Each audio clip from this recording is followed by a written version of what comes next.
Never stop reading the Bible. Welcome to the Deep Dive. Today, we're digging into Ezra chapters 4 through 7.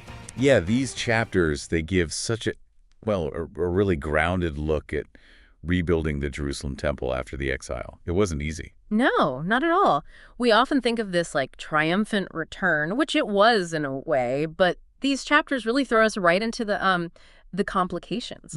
Like right off the bat in chapter 4, you have the people already living there. The text calls them adversaries coming to Zerubbabel and Jeshua. And they offer to help, right, which sounds good on the surface. It does, sounds helpful. But the text points out they also worshipped other gods. So Zerubbabel and Jeshua, they make this really key decision. They turn down the help. They do, because they saw the risk of what's called religious syncretism, basically, blending faiths. They saw it as a threat to their focus on the God of Israel. It wasn't just about turning down free help, it was deeper. Much deeper. It was about protecting their religious identity. Which, you can imagine, didn't exactly make them popular with those neighbors. No, it didn't go over well. And so what happens next is pretty predictable, unfortunately. They start trying to stop the project, sabotage it. Yeah.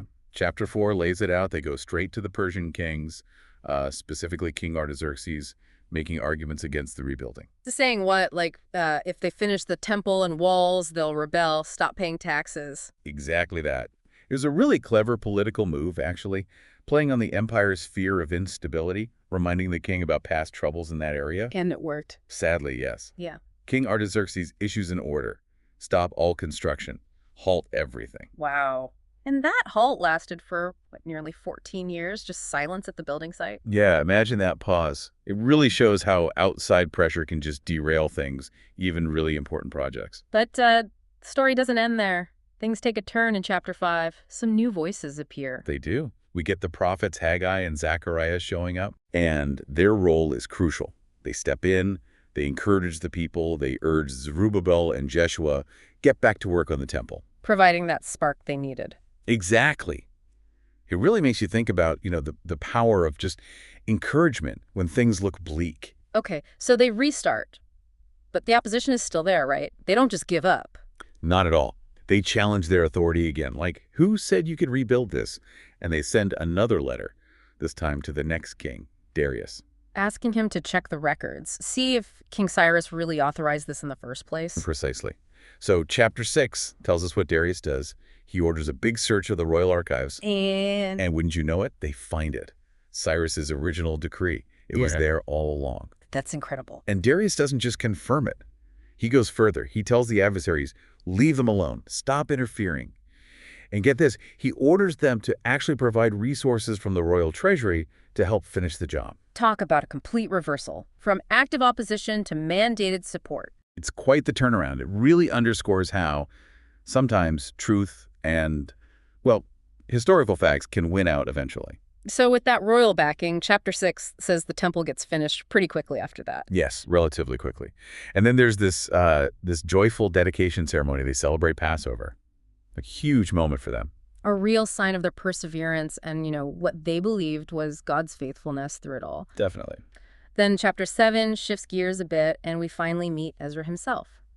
The text spends some time setting up his background, right? His lineage. It traces him back as a priest, descended from Aaron. That's important because it establishes his religious authority, his deep roots in Israel's traditions. And Ezra returns quite a bit later, doesn't he? Yeah, chapter 7 describes his return with another group of exiles. This is during the reign of a different king. Artaxerxes, confusing, there were several, maybe 60 years after the temple was actually finished. And his focus is different too. Not so much building this time. Right. Ezra's mission is more about spiritual renewal. Teaching the law of Moses, reinforcing it within the community that had now been back for a while. And this King Artaxerxes, the second one mentioned, he also supports Ezra. He does. He sends official letters giving Ezra significant authority and provides resources, too, not just for the temple upkeep, but specifically for Ezra's work teaching the law. Interesting. Makes you wonder about Persia's motivations supporting these religious projects, maybe stability? That's likely a big part of it, yeah. Artaxerxes probably saw value in having a stable, well-organized religious community there. His support was definitely key for this next phase. And Ezra saw God's hand in it. Oh, absolutely. He expresses deep gratitude for the king's favor, seeing it as divine help for their journey and mission. So looking back at these 4 chapters, you see this whole arc from, opposition and halted work to the prophet's encouragement, the surprising royal decrees, finishing the temple, and then Ezra arriving to focus on the spiritual side, the law.